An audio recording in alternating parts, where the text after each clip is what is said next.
WhatsApp आप सभी का आपके अपने YouTube channel sociology with Sangeeta में मैं संगीता स्वागत करती हूँ। और आज का जो हमारा क्लास है इसमें हम लोग यूपी पीजीटी का एक टॉपिक है समाजीकरण, उसको पूरे डिटेल्स में देखेंगे। और ये जो क्लास है थोड़ी लंबी रहेगी, इसलिए इसको एक क्लास में कंप्लीट करना संभव नहीं है, तो इसका दो पार्ट मैं आपके पास लेकर आऊंगी। आज हम लोग समाजीकरण की परिभाषा, इसके प्रकार और समाजीकरण के कुछ इंपॉर्टेंट टॉपिक्स जैसे समाजीकरण के अभिकरण तथा विभिन्न समाजशास्त्रियों ने समाजीकरण की कौन कौन सी प्रक्रियाएं बताई हैं, इनके संदर्भ में देखेंगे। और कल की क्लास में हम लोग समाजीकरण का सिद्धांत देखेंगे। आप प्लेलिस्ट में जाइएगा तो आपको समाजीकरण का टॉपिक भी मिलेगा। मैं पहले भी इसका लेकर क्लास कर चुकी हूँ, आप वहाँ पे भी जाकर इसको चेकआउट कर सकते हैं, जिसका कि डिस्क्रिप्शन में लिंक दे दूंगी, आप वहाँ पे जाके देख सकते हैं। अगर आप लोगों को क्लास हेल्पफुल लगे तो प्लीज़ इसे अपने दोस्तों को भी ज़्यादा से ज़्यादा शेयर कीजिए। तो मेरे चैनल पर नए हो तो प्लीज़ लाइक और सब्सक्राइब करना ना भूलिए। तो चलिए हम लोग अपना टॉपिक को स्टार्ट करते हैं। देखिए, समाजीकरण में क्या होता है कि कोई बच्चा जो परिवार के अंतर्गत जन्म लेता है, तो वो जन्म लेते के साथ ही तो समाज के जितने विभिन्न नियम कानून है वो नहीं जानता है, उसको जानने में समय लगता है। तो हम कह सकते हैं कि जो बालक है वो एक सावयव की तरह है। और समाजीकरण क्या प्रक्रिया क्या है कि उसे समाज में विभिन्न नियम सिखाता है कि उसको समाज के अंतर्गत कैसे रहना है, किस प्रकार से उसको समाज के विभिन्न लोगों के साथ अपना सामंजस्य बना के रखना है। तो हम कह सकते हैं कि जो प्रत्येक शिशु जो जन्म लेता है वो क्या होता है, एक सावयव की तरह होता है और उसे कोई भी कार्य करने का तरीका नहीं पता होता है। फिर लेकिन वो जैसे जैसे वो समाज के अंतर्गत रहता है, उसको वहाँ के लोगों के साथ घुलता मिलता है, वहाँ के विभिन्न नियम कानूनों को देखता है, तो उसको समाजीकरण की जो प्रक्रिया है वो अच्छे प्रकार से समझ में आ जाती है। अब हम लोग क्या देख रहे हैं कि विभिन्न समाजशास्त्रियों ने समाजीकरण के संदर्भ में कौन कौन सी परिभाषाएं दी हैं। बहुत सारे समाजशास्त्रियों ने इसके संदर्भ में परिभाषाएं दी हैं, तो हम लोग एक एक करके उनको देख लेते हैं कि कौन कौन सी परिभाषाएं दी गई है। तो सबसे पहला जो बात आता है वो जॉनसन महोदय का। जॉनसन महोदय बताते हैं कि समाजीकरण सीखने की वह प्रक्रिया है जो सीखने वालों को सामाजिक भूमिकाओं को निभाने योग्य बनाता है। यानी हमारा जो समाज के अंतर्गत भूमिका है, हम जो एक रूप अदा कर रहे हैं, तो वो उस रूप को अदा करने की जो प्रक्रिया है वो हमें कौन सिखाता है, तो समाज सिखाता है। और ये सीखने की प्रक्रिया ही क्या कहलाती है, समाजीकरण कहलाती है।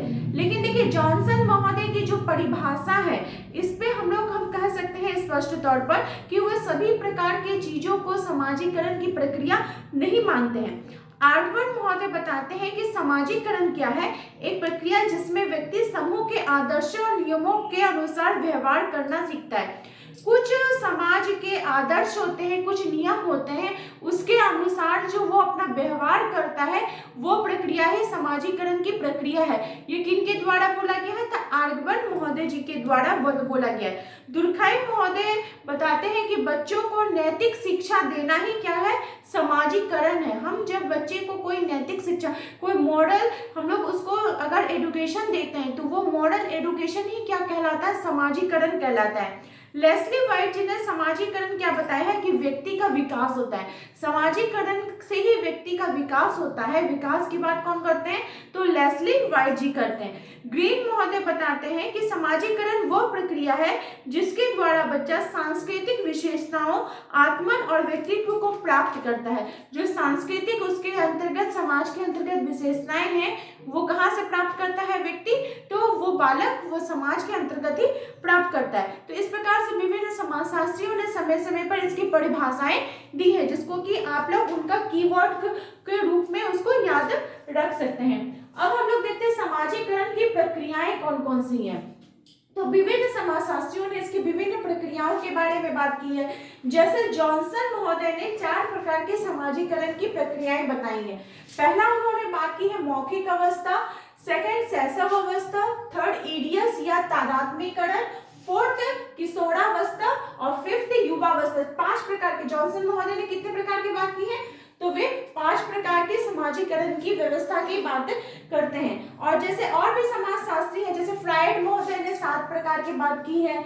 और विभिन्न हम लोग समाजशास्त्रियों को देखेंगे कि कौन कौन से समाजशास्त्रियों ने इसके संदर्भ में कौन कौन सी प्रक्रियाओं को बताया है। तो देख लेते हैं कि जो जॉनसन महोदय हैं, इनका जो समाजीकरण का प्रक्रिया की जो बात है वो हमारा सोशियोलॉजिस्ट के पर्सपेक्टिव से या फिर आपका सीडीपी के पर्सपेक्टिव से बहुत ही ज्यादा इंपॉर्टेंट हो जाता है।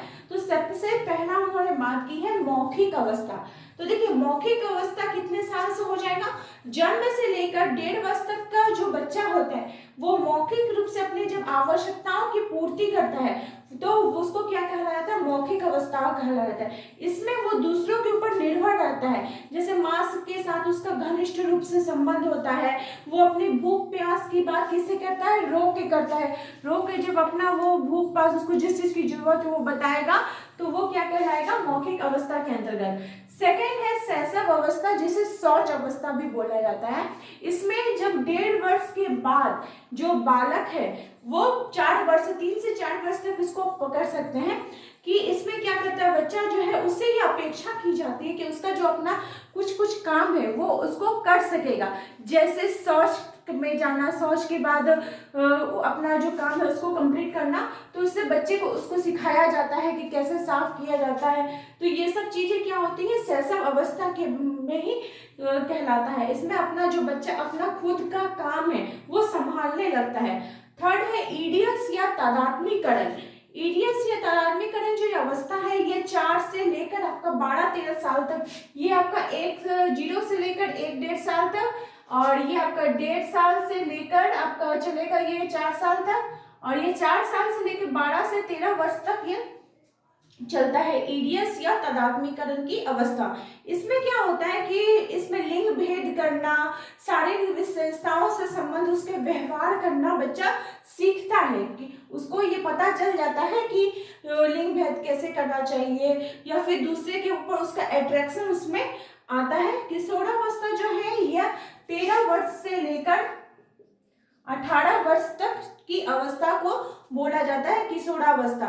इसमें विपरीत लिंग के प्रति क्या होता है, एक आकर्षण पैदा होता है। लेकिन ये इस अवस्था में जो बच्चा होता है, जो बालक होता है, उसको सांस्कृतिक मूल्य या व्यक्तिगत अनुभव पे खुद को नियंत्रित करने को सिखाया जाता है। वो सीखता है कि इसको खुद को नियंत्रित कैसे करना। और 18 वर्ष की जो बाद की जो अवस्था है, उसके पश्चात की जो अवस्था है उसको युवावस्था कही जाती है। इसमें व्यक्ति नवीन परिस्थितियों को सीखता है, नई नई भूमिकाओं को सीखता है और उसके अनुसार अपने कार्य को करना शुरू करता है। फिर फीचर महोदय ने 3 प्रकार के 3 उप प्रक्रियाएं बताई हैं समाजीकरण की। पहला है नकल, सेकंड है सुझाव, थर्ड है प्रतियोगिता। फूले महोदय ने 4 प्रकार की बात की है, सहयोग, प्रोत्साहन, पुरस्कार और दंड। ब्लूबर्ट महोदय ने भी 4 प्रकार के समाजीकरण की प्रक्रिया बताई है, अनुकरण, प्रशिक्षण, सहानुभूति और सुझाव। अब ब्लूम तथा सेल्जनिक महोदय ने 4 प्रकार के समाजीकरण के उद्देश्य बताए हैं। कौन कौन से वे उद्देश्य हैं, आधारभूत नियमबद्धता का विकास, आकांक्षाओं की पूर्ति, सामाजिक भूमिकाओं को निभाने की सीख, क्षमताओं का विकास। ये किनके द्वारा बताया गया, ब्लूम तथा सेल्जनिक महोदय जी के द्वारा। उसके बाद समाजीकरण का जो अभिकरण है, समाजीकरण के अभिकरण से आप क्या समझते हैं, इसको लेकर भी आपसे टॉपिक पूछा जा सकता है कि समाजीकरण का अभिकरण क्या है। तो ये बहुत ही इंपॉर्टेंट टॉपिक है। तो जिन संस्थाओं के माध्यम से व्यक्ति जो है वो समाज के नियमों को सीखता है, उस जो संस्थाएं होती हैं वही समाजीकरण के अभिकरण कहलाती हैं। इसके अंतर्गत आपका स्कूल आ जाएगा, खेल का मैदान आ जाएगा, आपका परिवार आ जाएगा। इस प्रकार से जितने संस्थाएं हैं वे समाजीकरण के अभिकरण कहलाते हैं। तो जो जेल्डिश महोदय जी ने उन्होंने 56 परिवारों का अध्ययन किया था और 56 परिवारों के अध्ययन करने के आधार पर वे बताते हैं जो परिवार के अंतर्गत पिता होते हैं उसे साधक नेतृत्व बोला जाता है और जो माता होती है वो भावनात्मक नेतृत्व होती है। यानी एक परिवार के अंतर्गत जो पिता होता है वो क्या करता है, जो आकांक्षाएं होती हैं, जो हमारे आवश्यकताएं होती हैं, उसकी पूर्ति कौन करता है, उस साधक को हमारे पास तक लेकर कौन आता है, तो पिता लेकर आता है। और हमें भावनात्मक रूप से सपोर्ट कौन प्रदान करता है, तो माता प्रदान करती है। किसमें, परिवार के अंतर्गत। और ये अध्ययन किनके द्वारा किया गया है, तो जोल्डिश महोदय जी के द्वारा ये अध्ययन किया गया है। तो आई होप आप लोगों को समाजीकरण क्या है इसके परिभाषा को आप लोग नोट डाउन कर लीजिएगा, और समाजीकरण की विभिन्न प्रक्रियाएं और आपका समाजीकरण के अभिकरण अच्छी प्रकार से समझ में आ गया होगा। नेक्स्ट क्लास में हम लोग समाजीकरण के विभिन्न सिद्धांतों को देखेंगे जो कि हमारे यूपी पीजीटी सिलेबस के अकॉर्डिंग बहुत ही ज्यादा इंपॉर्टेंट है। तो इसी प्रकार से मेरे चैनल के साथ बने रहें। आप सभी का धन्यवाद।